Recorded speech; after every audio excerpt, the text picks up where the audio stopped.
Hey there, I'm Jason Tomaric. Green screen is a process of shooting a person or object against a monochromatic color and then using software to replace that color with another image or video. Now in this lesson, I'm going to show you some tips and techniques on how to properly light and shoot your green screen footage. The process of chroma key is using software to select a specific color and then replacing that color with another video or image. Technically, yes, you can key out any color you want. You could try to pull out a white background or a black background, but it's not going to work out very well. The industry has settled on two primary colors for this purpose, green and blue. If you've ever wondered why we use green and blue screens whenever we pull a chroma key, there's a couple very important reasons why. The first reason is that both the colors blue and green are the exact opposite of skin tones. So human skin tones have an orangish look to them. And that way, whenever we pull a key by removing green or blue, we're least likely to key through your subject's skin tones. Now, the second reason has to do with the imaging sensor of the camera. Because if you look at the imaging sensor, there are three colors of photosites. One that's sensitive to the color red, one that's sensitive to the color blue, and the third is sensitive to the color green. Now, they're arranged in a Bayer pattern, which means that there are two green photosites for every red and blue, which means there's more color information recorded in the green channel. So if ever you're shooting digital video, I highly recommend using a green screen because you'll get a cleaner key provided it's correctly lit. Another reason for choosing blue or green has to do with the color of your subject or the clothes they're wearing or the object you're shooting. You see, you don't want to have the same color of your subject as the background. So if your subject is wearing blue jeans, you don't want to use a blue screen. Try using green instead. You always want your subject to stand out and be completely color separate from the background color. Another difference between shooting blue screen and green screen has to do with the reflectivity of the color. Blue's a lot darker, so you need about twice as much light or one stop more light than you do to expose a green screen. So keep that in mind. Now, if you're shooting outside, you may want to use a blue screen because you've got ample light. But if you're shooting in a low light situation, you may want to strongly consider shooting with green screen.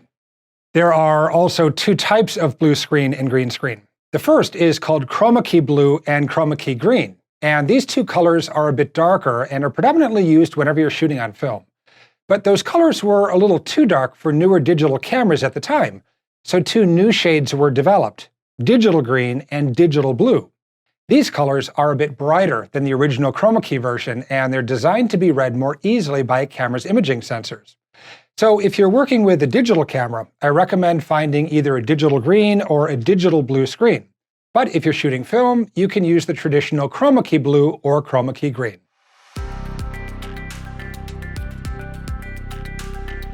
Technically, you can pull a good key off of any monochromatic background. But the smoother and more evenly lit it is, the better the outcome is going to be.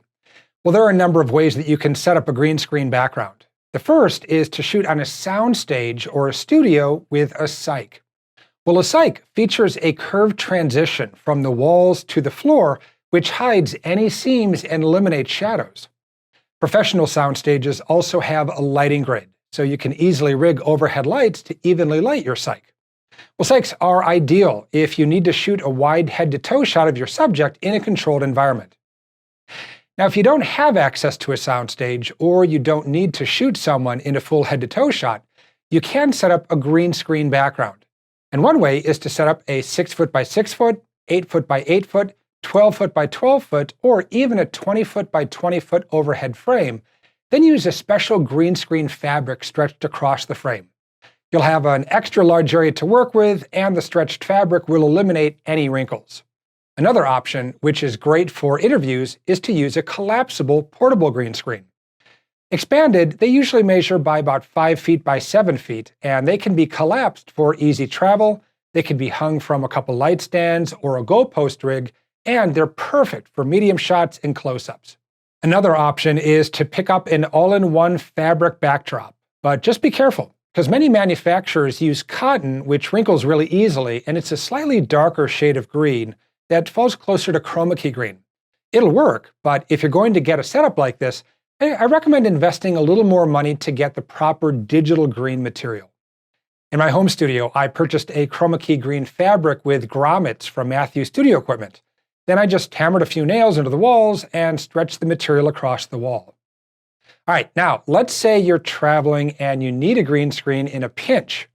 What you can do is head to a craft store or even some grocery stores and pick up sheets of neon green poster board.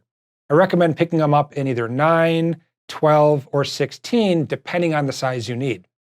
Then you can tape them together into the desired size and hang it behind your subject. So no matter what option you choose, the secret to pulling a good clean key is to find a material that's as close to digital green as possible. And make sure you use a fabric that does not wrinkle easily and is not see-through. To get the best key, you're going to have to evenly light the green screen and expose the green screen properly. And there are several ways to accomplish this.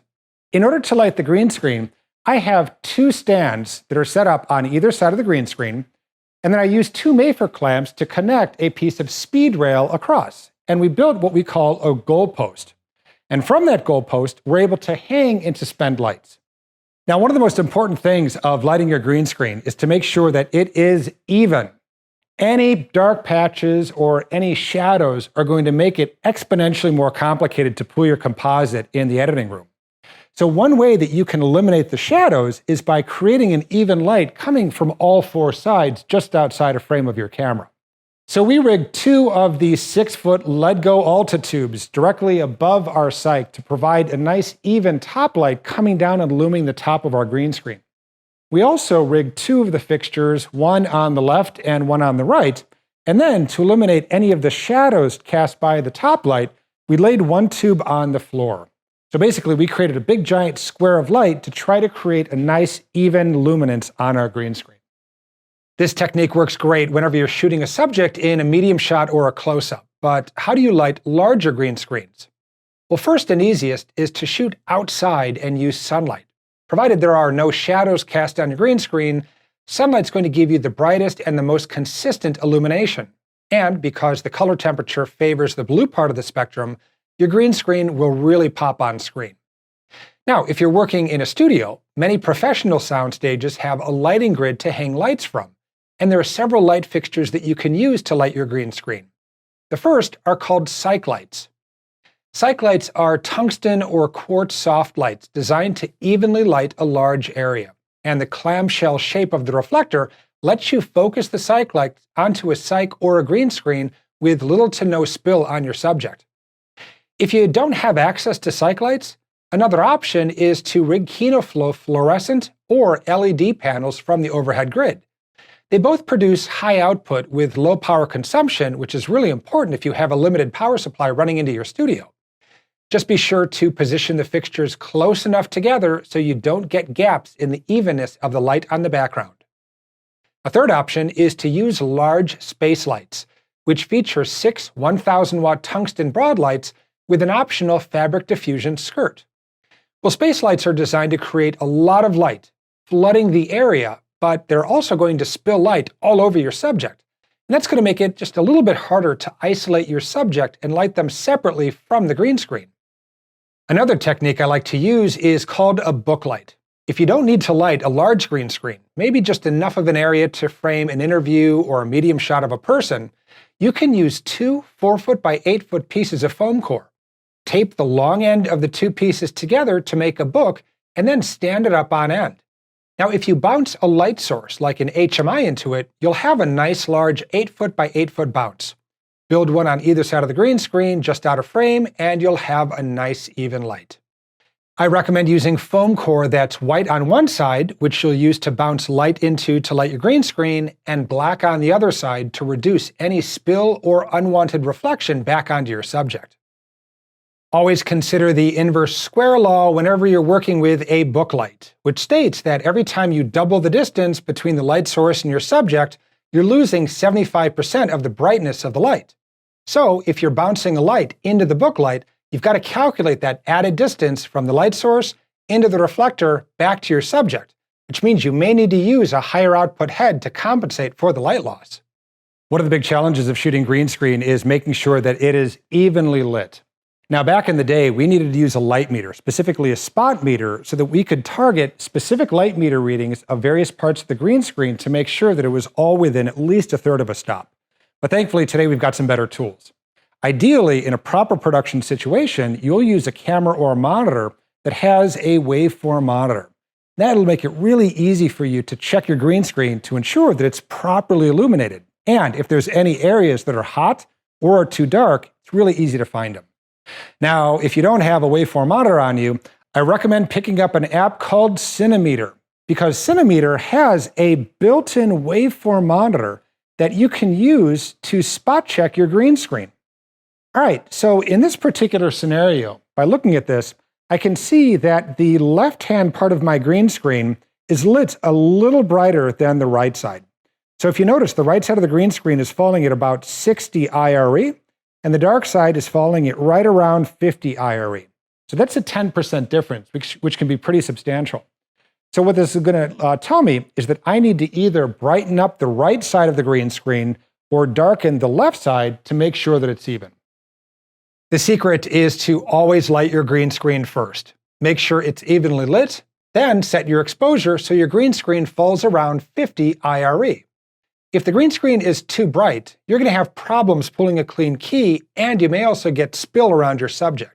But you also want to take care not to underexpose your green screen. See, the camera does not record as much data in the darkest 3 to 4 stops of exposure, so you won't be capturing as much color data as you do in the middle of the exposure curve, hence aiming for 50 IRE. So far, we've talked about the importance of lighting your green screen evenly. But an equally important factor is the color temperature of the light source you're using. We see color because an object reflects back only certain wavelengths of light. If it reflects back a wavelength in the red part of the spectrum, then the object will appear red. If it reflects back wavelengths in the blue part of the spectrum, that object will appear blue. But the light shining on the object has to include the same wavelength as the color of the object. So if we shine a blue light on the red apple, that apple's not going to look red because there's no red light in that portion of the spectrum. Take a look at this toy. Under white light, we can see every color on the toy correctly because white light includes all colors. But if I change the color of the light source, and you can see the actual color of light on the back white wall, notice how each color on the toy changes depending on the color of light shining on it. Now look carefully at the red portion of the toy. Under white light, red appears red. That's because white light contains all wavelengths of light, including red. If I shine only red light on the toy, then the red parts of the toy are really going to pop out. But if I shine only green light on the toy, red no longer appears red. This is why color temperature is so important when you're choosing a light source to light your green screen. In this example, I hung white paper in the top of the frame and the green screen is underneath in the lower 2/3 of the frame. Now, if I shine a white light on this, white appears white and the green screen appears green. But watch what happens as I cycle through the colors.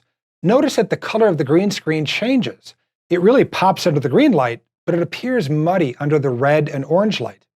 So if you want to get a green screen to pop, then you need to use a light source with wavelengths as close to green as possible. Now, KinoFlow manufactures a green screen bulb for their fluorescent fixtures, and they're designed to emit a wavelength of light that matches the green screen, so you don't need as much light. If you don't have green bulbs or LEDs, the next best option is to use daylight light sources, color balanced at 5600 Kelvin. You see, the blue wavelength is close enough to green to properly illuminate the green screen and maintain the correct color. Well, besides using daylight bulbs in your KinoFlow, you can also use an HMI, which is color balanced to 5600 Kelvin, or you could use natural sunlight, which is full spectral. The absolute worst light source you can use is a tungsten light, because tungsten has an orange hue to it with a color temperature of 3200 Kelvin. And this orange light is going to make your green screen appear muddy, and you'll have a much harder time pulling a clean key in post. So again, using a green or blue light source will give you the best results. Now that your green screen is lit, we can start lighting the actors. All right, everyone, that's all we have time for today. If you want to see the rest of this video tutorial, if you want to read the exclusive companion guide and download projects that you can use to practice these techniques at home, be sure to check out the full course at FilmSkills.com. Now, if you really want to improve the quality of your productions, I'll take you much deeper into the entire filmmaking process in the paid course at FilmSkills Unlimited, where I partnered with Arri, Audio-Technica, Panavision, Matthew Studio Equipment, Ledgo, and KinoFlow to produce an online training curriculum so complete that over 115 film schools, universities, and film commissions use my program. Plus, I sat down with over 70 Academy Award and Emmy-winning filmmakers who reveal the techniques they use to produce the biggest TV shows and movies ever made. So join over 20,000 filmmakers and learn how to write better screenplays, become a more effective director on set, master advanced cinematography techniques, unlock the full capabilities of your camera and lens, improve your shots with Hollywood lighting techniques, learn how to record audio, design sets, edit, and much more. And as a special bonus, I've also negotiated special discounts on software and gear just for FilmSkills members. And as a member, you also have exclusive access to hundreds of projects and exercises to practice and hone your skills. Plus, nearly 2,000 pages of my illustrated companion guides, personal mentoring, job shadows, and much more. So check out FilmSkills.com for more information. And by the way, you're also invited to join my free 1-hour filmmaking course, where I share my top 10 secrets to achieving a professional look that helped me grow a career shooting in over 35 countries for top studios and brands. So check out the link below to register for my free 1-hour filmmaking course and learn how to become a better filmmaker at FilmSkills, the online film school built by filmmakers for filmmakers.